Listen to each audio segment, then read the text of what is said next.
بیوی کے لیے بھی کچھ احکامات ہیں، بیوی کی بھی کچھ ذمہ داریاں ہیں جو اسے شوہر کے حق میں پوری کرنا ہے۔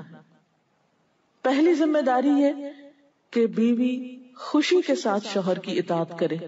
قرآن پاک میں نیک عورتوں کی صفت یہ بتائی گئی ہے، فالصالحات قانتات، نیک عورتیں فرما بردار ہوتی ہیں، ایک طرف اللہ کی اطاعت گزار اور دوسری طرف شوہر کی اطاعت گزار۔ شوہر کی اطاعت کے بارے میں ایک حدیث میں آتا ہے، آپ صلی اللہ علیہ وسلم نے فرمایا، دو قسم کے لوگ ایسے ہیں کہ جن کی نمازیں ان کے سروں سے اوپر نہیں جاتی، ایک وہ غلام جو اپنے آقا سے بھاگ جائے جب تک کہ واپس نہ آئے، اور دوسرے وہ بیوی جو اپنے شوہر کی نافرمانی کرے جب تک کہ نافرمانی سے باز نہ آ جائے۔ یہاں تک حکم ہے کہ بیوی شوہر کے معاملے میں کسی دوسرے کی بات نہ مانے، یعنی شادی کے بعد ایک عورت جب شوہر کے گھر چلی جاتی ہے تو پھر شوہر کا حق سب سے بڑا ہو جاتا ہے۔ بعض اوقات ہمارے معاشرے میں ایک طرف شوہر کچھ کہتا ہے، دوسری طرف والدین کچھ کہتے ہیں، تیسری طرف کسی اور کا مشورہ کچھ ہوتا ہے، عورت بیچاری بیچ میں پس جاتی۔ ایسے موقع پر عورت کے لیے کیا لازم ہے، اس کی پرائرٹی کیا ہوگی کہ وہ اپنے شوہر کی بات مانے۔ عورت کی دوسری بڑی ذمہ داری اپنی آبرو اور عزت و عصمت کی حفاظت ہے۔ عورت کوئی ایسا کام نہ کرے جس سے اس کی عفت و عصمت پر کچھ حرف آئے۔ ازدواجی زندگی کی خوشی کا راز باہم ایک دوسرے پر اعتماد ہے۔ اگر کوئی بھی ایسا کام عورت کرتی ہے جس سے شوہر کے دل میں شک ہو جاتا ہے، اعتماد ختم ہو جاتا ہے، تو اس سے ازدواجی زندگی کی خوشیاں ختم ہو جاتی ہیں۔ یہ اعتماد بے حد ضروری ہے، اور اس کے لیے اپنی عزت عصمت کی خصوصی حفاظت۔ نبی صلی اللہ علیہ وسلم نے فرمایا، عورت جب 5 وقت کی نماز پڑھے، اپنی آبرو کی حفاظت کرے، اپنے شوہر کی فرما بردار رہے، تو وہ جنت کے جس دروازے سے چاہے داخل ہو جائے۔ اسی لیے شوہر کی اجازت اور مرضی کے بغیر گھر سے بھی نہیں نکلنا چاہیے۔ حضرت معاذ بن جبل کہتے ہیں کہ نبی صلی اللہ علیہ وسلم نے فرمایا، خدا پر ایمان رکھنے والی عورت کے لیے جائز نہیں کہ وہ اپنے شوہر کے گھر میں کسی ایسے کو آنے دے جس کا آنا شوہر کو پسند نہ ہو، اور ویسی صورت میں گھر سے نکلے جب اس کا نکلنا شوہر کو پسند نہ ہو۔ اطاعت کے علاوہ شوہر کو خوش رکھنا یہ بھی بے حد ضروری ہے۔ نبی صلی اللہ علیہ وسلم نے فرمایا، جس عورت نے اس حال میں انتقال کیا کہ اس کا شوہر اس سے خوش تھا تو وہ جنت میں داخل ہوگی۔ اور عموماً کسی کی خوشی کے لیے انسان اپنے جذبات کی قربانی دیتا ہے، بعض اوقات اپنی سوچ کی قربانی دیتا ہے، بعض اوقات اپنے کسی اور راحت و آرام کی قربانی دیتا ہے۔ تو ایک عورت جب اپنے شوہر کو خوش کرتی ہے تو جواباً اس کے لیے خوشی پلٹتی۔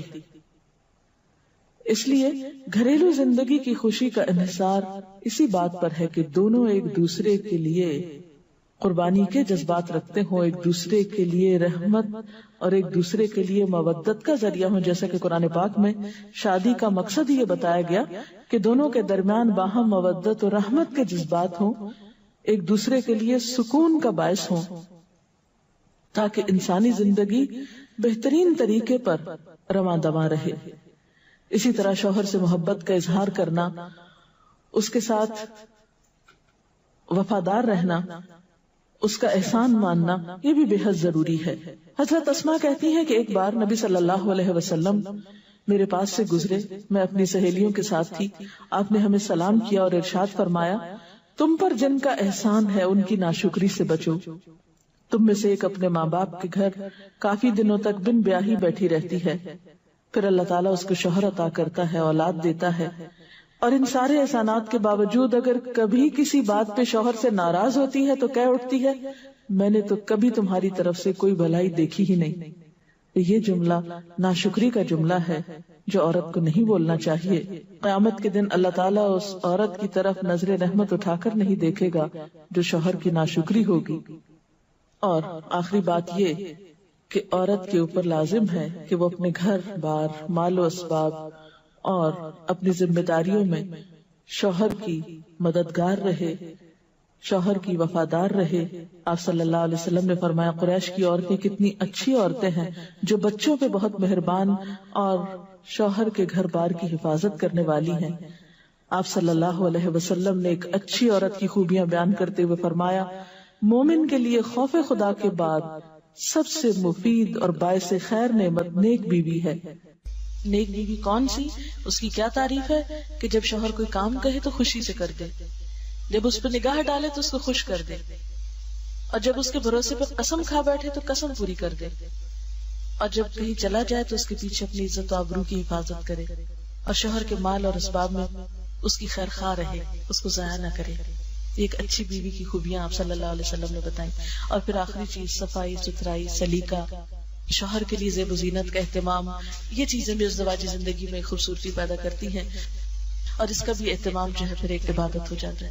لیکن ہمارا حال یہ ہے کہ جب ہمیں کہیں باہر جانا ہوتا ہے تو ہم بہت اہتمام کریں گے، لیکن شوہر کے لیے بطور خاص نیت کر کے اہتمام نہیں کریں۔ ہم یہ کہتے ہیں اس کو تو نظر ہی نہیں آتا، اس نے کبھی تعریف ہی نہیں کی، اس کو پتہ ہی نہیں میں نے کیا پہنا اور کیا نہیں پہنا، تو اس لیے پہنے۔ ایک شیطان ہمیں جواز فراہم کر دیتا نا، حالانکہ ہر کوئی ڈسکرپٹیو نہیں ہوتا۔ جس طرح بعض اوقات ہم خواتین بہت ڈسکرپٹیو ہوتی ہے، اس نے یہ پہنا، اس کا یہ اینگل تھا، یہ ایسا تھا ویسا تھا۔ شوہروں مردوں کی اس طرح کی نظر نہیں ہوتی، پھر ہم ان سے وہ ایکسپیکٹ کرتے ہیں جو ہم خود کر رہے ہوتے ہیں یا خود چاہتے ہیں، وہ اس میں پورے نہیں اترتے تو ہمارے اسٹینڈرڈ سے گر جاتے ہیں۔